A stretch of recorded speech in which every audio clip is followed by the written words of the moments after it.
신명기 28장은 말씀에 순종할 때 받는 복과 그 말씀에 순종하지 않을 때 받는 저주를 기록했습니다. 우리는 신명기 28장의 복과 저주에 대한 말씀을 어떻게 이해해야 할까?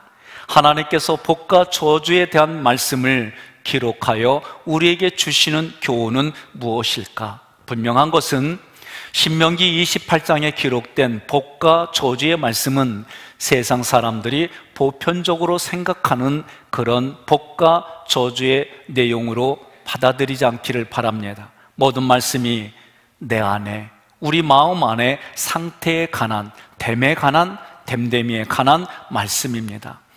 1절로 14절까지의 내용을 가지고 오늘은 하나님의 말씀이 주어질 때 그 말씀에 순종하면 하나님이 주시는 복을 함께 나누려고 합니다. 성경에서 말하는 복의 개념은 여러분들이 바르게 이해해야 합니다. 왜냐하면 성경에서 말하는 복의 개념을 바르게 이해해야 오늘 신명기 28장의 말씀을 올바르게 이해할 수 있습니다. 먼저 세상 사람들이 생각하는 복은 어떤 것일까요? 내가 건강한 겁니다. 내 가정이 잘 되는 겁니다. 다른 사람들에게 있는 자리보다 더 높은 자리에서 누리고 그것을 통해 이 땅을 살아가는 거예요. 오래 사는 거예요. 오래 살면서도 내 몸의 장기와 여러 육체의 부분들이 건강하게 사는 것, 이것을 복으로 생각합니다. 신명기 28장의 복은 지금 말씀드린 세상의 복을 말씀하지는 않습니다. 왜냐하면 말씀을 찾아보겠습니다. 히브리서 11장 24절로 26절 교독하겠습니다. 믿음으로 모세는 장성하여 바로의 공주의 아들이라 칭함받기를 거절하고 그리스도를 위하여 받는 수모를 애굽의 모든 보화보다 더 큰 재물로 여겼으니 이는 상주심을 바라봄이라. 아멘. 모세가 바로 왕의 공주의 아들이다, 이렇게 불려지는 것을 거절했어요. 오히려 하나님의 백성과 함께 고난받는 길을 선택했다는 거예요. 다시 말하면 모세가 애굽의 권세와 부와 명예를 복으로 생각하지 않고 오히려 자기가 택한 하나님의 백성들과 그 어려운 길, 고난의 길을 함께 걷는 것을 복으로 받아들였다, 그 얘기입니다. 모세는 그리스도를 위하여 받는 수모를 애굽의 모든 보화보다 더 큰 복으로 여겼습니다. 이런 모세에게 하나님께서 신명기를 쓸 수 있도록 하셨어요. 모세가 신명기를 기록했다면 신명기에 기록되어 있는 복은 세상 사람들이 말하는 복의 개념이 아니다라는 거예요. 여기에 쓰여진 복의 히브리어는 바라크라는 단어예요. 이 단어는 하나님이 어떤 존재를 창조하실 때에 창조된 그것이 하나님께서 의도하신 대로 존재하는 모습이 복이다, 그 얘기요. 창세기 1장 22절에 하나님께서 새와 물고기를 창조하시고 그들에게 복을 주셨다 기록되어졌어요. 새와 물고기한테 복을 주셨다는 것이 어떤 것일까? 여기에 쓰여진 복의 개념으로 해석을 한다면 새는 하나님께서 창조하신 의도대로 하늘을 잘 날면 그것이 복이다 라고 말하는 거예요. 물고기는 하나님께서 창조하신 의도대로 물에서 잘 헤엄쳐 다니면 그것이 복을 받은 모습이다 라고 말하는 겁니다. 그렇다면 우리 인간은 어떤 모습이 돼야 복을 받은 모습일까? 복에 있는 상태일까? 라고 한다면 창세기 1장 26절에 하나님께서 하나님의 형상, 우리의 형상을 따라 우리의 모양대로 우리가 사람을 짓자라고 하셨어요. 하나님께서 사람을 창조하신 목적은 우리가 하나님과 온전히 연합하는 모습이다, 이런 모습이 복을 받은 모습이다 라고 말하는 거예요. 아무리 돈이 많아도 권력이 있어도 하나님을 모르면 그 모습이 저주받은 상태이다 라고 성경이 말하는 거예요. 그러나 내가 권력이 없어도 가진 것이 없어도 하나님을 알고 하나님과 연합하여 하나님 말씀에 온전히 순종하는 자는 복을 받은 모습이요 복에 있는 상태다라고 말하는 거예요. 이런 말씀이, 하나님의 말씀이 깨달아져서 내 마음이 하나님의 말씀과 같아지면 어떻게 될까? 그것이 1절에, 오늘 신명기 28장 1절의 말씀입니다. 함께 봉독하겠습니다. 내가 내 하나님 여호와의 말씀을 삼가 듣고 내가 오늘 내게 명령하는 그의 모든 명령을 지켜 행하면 내 하나님 여호와께서 너를 세계 모든 민족 위에 뛰어나게 하실 것이라. 아멘. 하나님의 모든 명령을 지켜 행하라는 거요. 저는 이 말씀 못 지켜요. 지킬 수가 없어요. 아침에 일어나서 성삼일체 하나님께 내가 이렇게 고백합니다. 이것도 잘 못해요. 의도적으로 이렇게 해야지라고 습관을 들이려고 하는데도 종종 잊어버려요. 얼마 전에 아들의 핸드폰을 이렇게 써야 되는데 제가 애우지를 않았어요. 그래서 물어보니까 이 아들이 하는 말이, 어떻게 아들의 핸드폰도 기억도 못하냐고. 그래서 제가 뭐라고 그랬냐면, 난 네 엄마 것만 기억해 그랬어요. 여러분, 우리가 하나님의 말씀을 다 지켜서 행할 수 있는 존재가 아니에요. 하나님이 내 안에서 그렇게 도와주지 않으시면, 하나님이 그렇게 이끌어 가주지 아니하시면 할 수 있는 존재가 아니에요. 1절에 지켜, 이 단어는 귀하게 여겨서 간직한다 라는 뜻이에요. 행한다 라는 이 단어는 하나님께서 의도하신 대로 하나님이 완성해 낸다, 그 뜻이에요. 그러므로 내가 하나님의 말씀을 지켜 행한다는 것은 하나님의 말씀을 내 안에 존귀하게 간직해서 그 말씀이 내 마음의 생각과 감정이 되면 그 말씀이 나를 하나님이 의도하신 대로 완성해 내신다라는 뜻이에요. 그렇게 되면 나를 세계 모든 민족 위에 뛰어나게 해주신다라고 말씀하셨어요. 뛰어나게 하신다, 이 단어는 가장 높은 최고의 라는 뜻이에요. 하나님께 사용된 단어예요. 성경에서 이 히브리 단어 높게, 가장 높은, 뛰어나게 이렇게 사용된 용례 두 구절을 봉독하겠습니다. 창세기 14장 18절, 살렘왕 멜기세덱이 떡과 포도주를 가지고 나왔으니 그는 지극히 높으신 하나님의 제사장이었더라. 민수기 24장 16절, 하나님의 말씀을 듣는 자가 말하며 지극히 높으신 자의 지식을 아는 자, 전능자의 환상을 보는 자, 엎드려서 눈을 뜬 자가 말하기를 아멘. 이런 구절들을 보면 하나님의 말씀을 지켜 행하면 하나님처럼 되게 하시겠다, 이 말씀이 뜻하는 게 뭐냐? 내가 하나님의 말씀을 들었어요.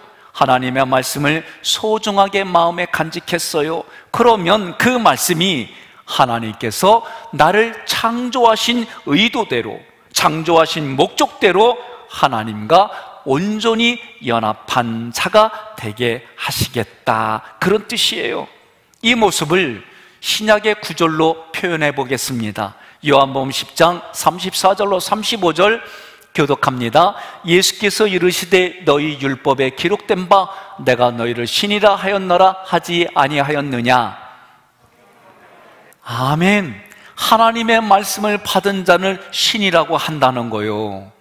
그러면 내가 전지전능한 하나님이냐? 그런 쪽으로 또 받아들이면 안 돼요. 이 말씀은 어떤 뜻이냐? 신명기 18장 13절에 너는 내 하나님 여호와 앞에 온전하라. 성경에 쓰여진 원래의 원문대로 해석하면 너는 내 하나님 여호와와 함께 있어서 온전하라. 홀로는 온전할 수가 없습니다. 하나님이 함께 해주셔야만 온전해질 수 있는 우리의 인생의 몸이 있어요. 예수님께서도 마태복음 5장 48절에 그러므로 하늘에 계신 너희 아버지의 온전하신가 같이 너희도 온전하라, 이 구절은 하나님의 말씀을 소중하게 생각해서 내 마음에 간직해 두면 그 말씀이 나를 온전하게 한다. 그래서 하나님과 온전하게 된 자는 한마디로 연합된 자다, 그 얘기요. 하나님과 연합한 자는 오늘 성경의 3절에서 성읍에서도 복을 받고 들에서도 복을 받는다. 성읍은 안전하게 지켜주는 곳이요, 들은 안전이 보장되지 않은 곳이요. 그러니 하나님과 연합한 자는 어디에 있든지 복을 받은 상태라는 거예요. 사망의 음침한 골짜기를 다닐지라도 해를 받지 아니함은, 두려워하지 아니함은 주께서 나와 함께 하심이라.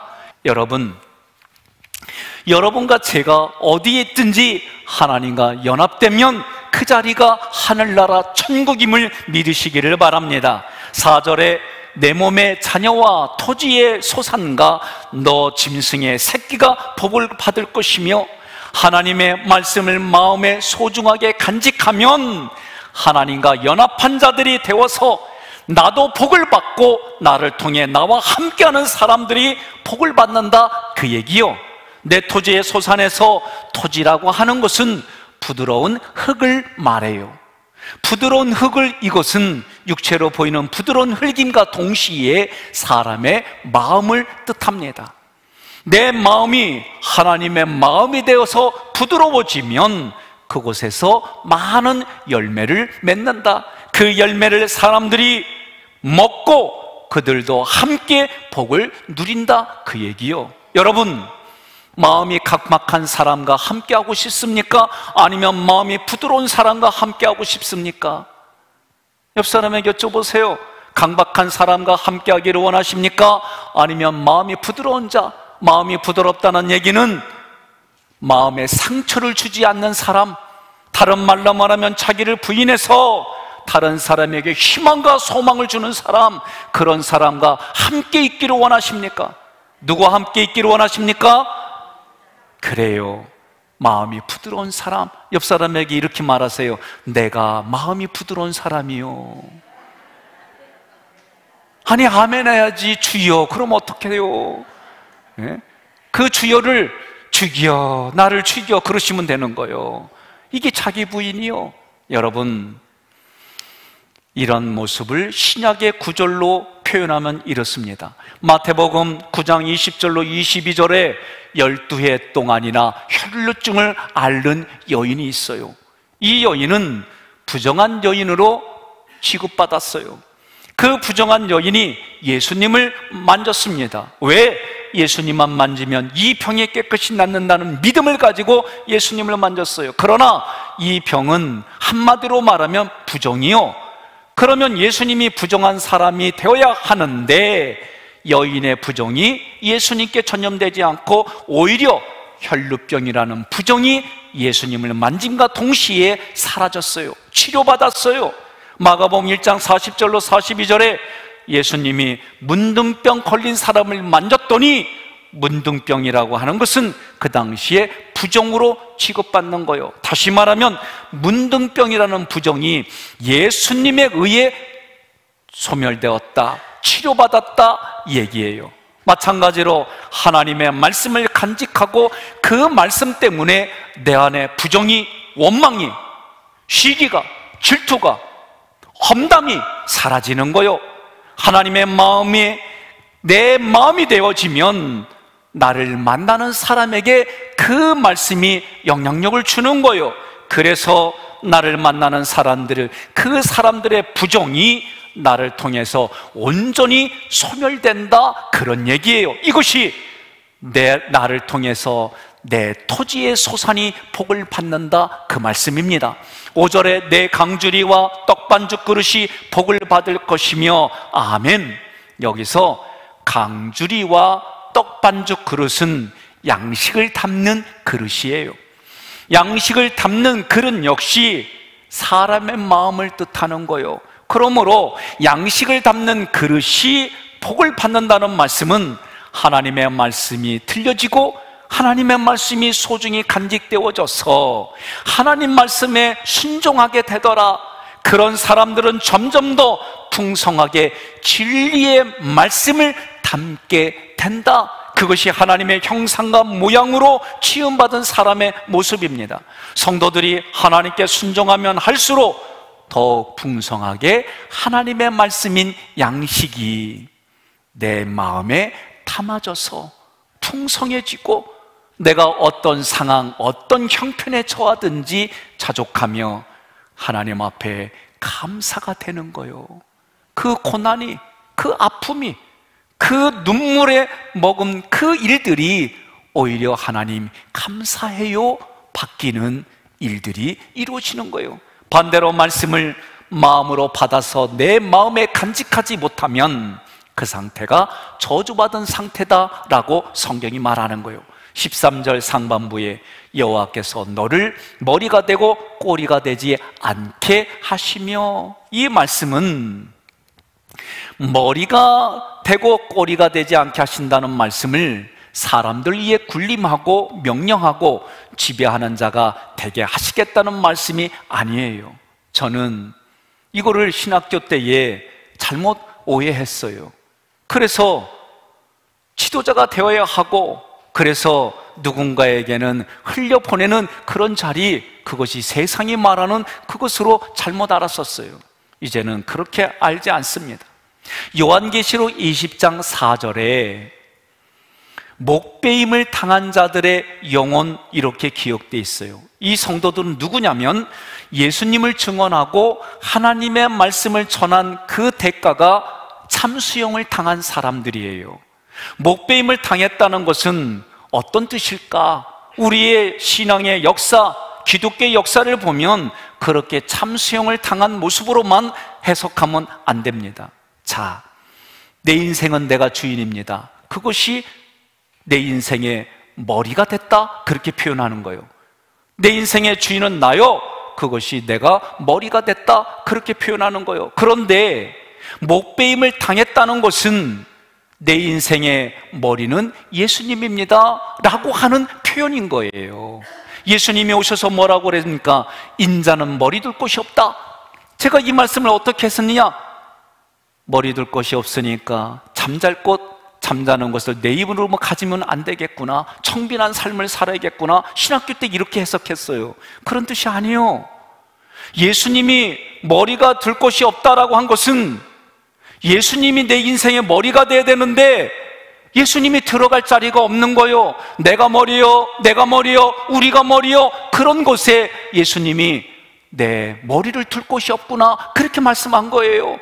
그러니 하나님께서 말씀의 검으로 자신의 백성들의 목을 베었다는 얘기는 하나님의 은혜로 내 인생의 주인은 예수님입니다 라고 고백하는 거예요. 그래서 내 인생의 머리의 자리에 예수님이 머리가 되고 나는 그분의 지체가 됐다라고 신약은 표현하는 거예요.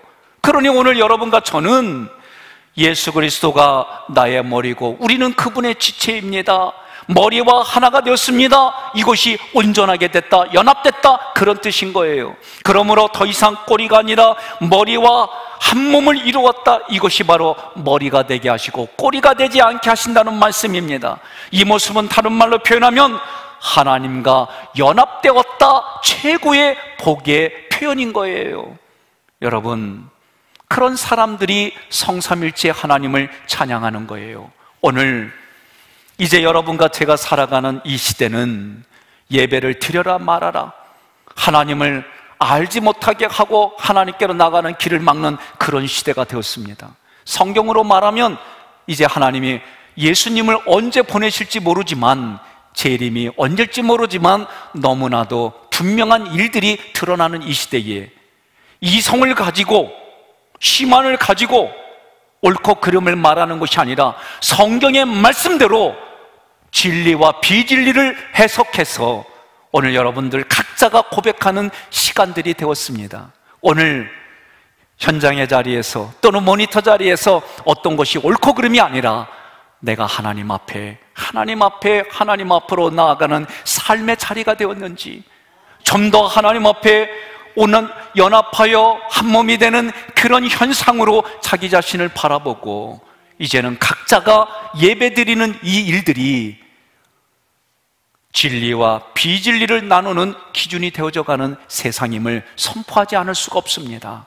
오늘 여러분, 하나님 앞에 마음과 뜻과 정성을 들이셔서 하나님이 말씀하신 28장의 복을 여러분들이 누리고 나눠주는 귀한 인생이 되기를 바랍니다.